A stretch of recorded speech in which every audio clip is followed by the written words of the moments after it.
Avec ce film, vous allez vraiment avoir l'impression d'être revenu au bon vieux temps du vidéoclub, là. Ah oui, là, ouvrez votre lecteur, mettez cette petite VHS, mettez play, plaisir coupable garanti.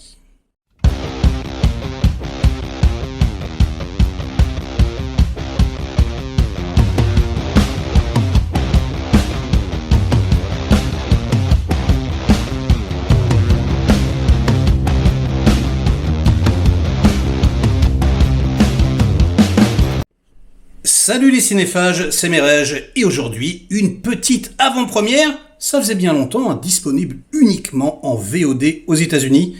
Ah, désolé, c'est comme ça, mais je ne pouvais pas faire autrement, car c'est avec mon GG préféré. Et non, ce n'est pas Gérard Depardieu, non, il s'agit bien de l'éternel héros de 300, Gerard Butler.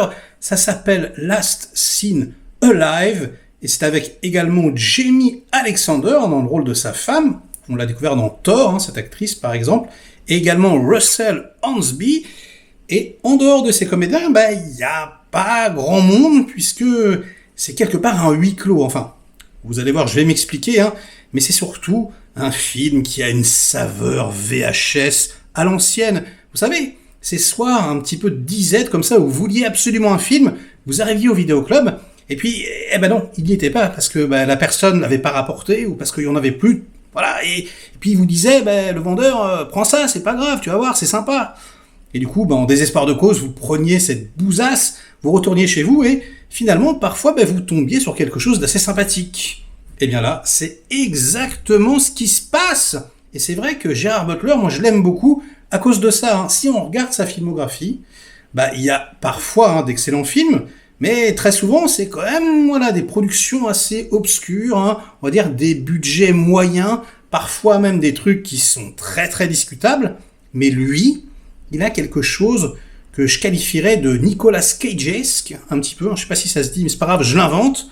C'est-à-dire que on peut le prendre dans n'importe quelle bousasse, de toute façon, lui, il sera bon. En tout cas, il sera investi. Il essaiera de faire quelque chose. Et là, le film repose intégralement sur ses épaules. Il est de tous les plans.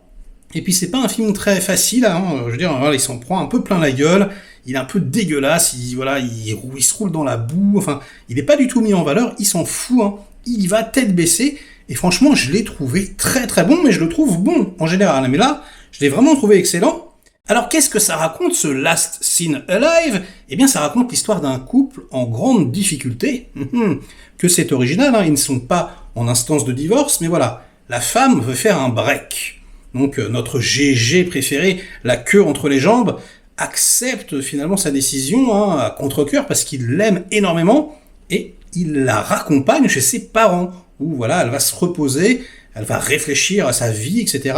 Elle va essayer de comprendre pourquoi ça marche pas entre eux. En plus, lui, il a une très bonne situation, c'est un chef d'entreprise, il a du blé, etc. Et il l'accompagne en fait chez ses parents, donc ils prennent la petite voiture, et le destin, vous le savez, parfois, c'est une grosse biatch, et là, c'est le cas, ils vont arriver, mais il manque un tout petit peu d'essence, ils sont donc obligés de s'arrêter à une station-service. Oh, le raccourci qu'ils n'auraient jamais dû prendre. Et du coup, elle va chercher une bouteille d'eau, elle va aux toilettes, et en revenant, on sait pas trop ce qui se passe, à demi-mot, quoi, et boum, elle disparaît. Et alors là, GG commence à suer à grosses gouttes, il cherche sa femme, il crie « Lisa, Lisa, où es-tu » Et alors là, c'est là où on voit tout le talent exceptionnel de ce comédien qui, avec un seul mot, une seule réplique, a fait durer 5 minutes comme ça de métrage, et ça fonctionne, ça monte en pression, etc. C'est mortel, il appelle les flics, où est ma femme ? Il va menacer des mecs dans le magasin, quoi, la caméra marche pas ? Ou allez, montrez-moi, qu'est-ce qui s'est passé, etc. Et en plus, c'est pas mal fait parce qu'on nous annonce un truc ignoble dès le départ, c'est la toute première scène du film. En gros, je vais vous spoiler, parce que c'est vraiment la toute première scène, on sait qu'elle est morte, en fait. On nous dit, elle est morte, et donc on sait pas comment, quoi. Et on se pose tout un tas de questions. Est-ce qu'elle a vraiment été kidnappée ? Est-ce que c'est lui, peut-être, qui pète un plomb, parce que c'est un homme un peu meurtri, qui se fait trahir, elle a un amant, etc. Donc on est sur un fil comme ça, un petit peu bizarre. Et puis, au bout d'un moment, quand même, il y a un flic qui s'en mêle, qui mène une enquête en parallèle, et du coup, c'est assez bien foutu, il va dans des directions auxquelles on n'aurait pas forcément pensé. Bon, je vous rassure quand même, hein, au bout d'un moment, Gérard remonte ses manches, voilà, il sort les pétoires, il sort des flingues, des fusils à pompe, comme d'habitude j'ai envie de vous dire, hein. Et c'est assez cool franchement, hein. C'est un plaisir vraiment coupable, c'est vraiment pas un grand film, hein. C'est même...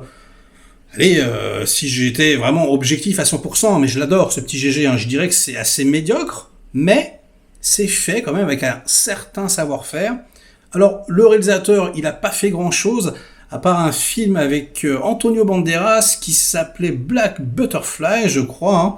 Il s'appelle Brian Goodman, et donc c'est pas vraiment un esthète. On va dire que ça ressemble, allez, à un bon épisode de série télé. Hein. Ça pourrait être bien d'ailleurs, une bonne série avec Gérard Butler, hein, je dis ça comme ça, si jamais des producteurs m'écoutent. Voilà, donc c'est plutôt bien emballé. Au niveau du montage, parfois, hein, parce que c'est assez court, hein, ça dure 1h39, je crois, donc ça s'étire un petit peu artificiellement. Au niveau voilà, des gunfights, on sent qu'il y a des plans voilà, qui durent un petit peu. Bon, voilà, ils n'ont pas énormément de choses à raconter non plus, mais voilà, c'est plutôt bien fait, c'est plutôt efficace, et surtout, lui, GG, mais il est impérial, quoi. Moi, je l'adore, franchement, hein, je trouve que il tient vraiment tout le film, et... j'arrive pas vraiment à comprendre pourquoi sa carrière décolle pas vraiment, quoi. Peut-être qu'il est chiant, peut-être que c'est un connard sur les plateaux, je sais pas, hein. Mais c'est vrai que les grands studios, ils font pas forcément appel à lui, quoi. Ou alors c'est dans des petits rôles, et il a quand même du mal à tirer son épingle du jeu, alors que la première fois qu'on l'a vu, merde, en 300, là, This is Sparta! C'était quand même un truc de fou, quoi. Donc ouais, je sais pas, si on pourrait en parler dans les commentaires, est-ce que vous savez pourquoi il est un petit peu comme ça hors Hollywood, un petit peu à côté, hein. C'est un vrai mystère pour moi. Donc, je vais m'arrêter ici hein, pour cette critique. J'espère que ça vous aura donné envie de voir le film. Ça sort en Blu-ray aux États-Unis très rapidement, hein, et je pense en France, voilà, un de ces quatre. Et d'ici là, vous vous rappellerez peut-être de ma critique hein, quand le film sera disponible, et vous vous direz ah ouais, Mireille, je m'avais conseillé ce film. Alors attention, hein, petite bouse, mais petit plaisir coupable. Donc si vous l'avez vu, on en parle dans les commentaires. Et sinon, j'espère que ça vous aura diverti et intéressé un minimum cette vidéo. Hein. Donc likez-la si c'est le cas. Délikez-la, sinon, inondez-moi de commentaires. Donc comme d'habitude pour faire marcher le petit robot YouTube. Et nous, on se retrouve très vite pour de prochaines aventures. Ciao!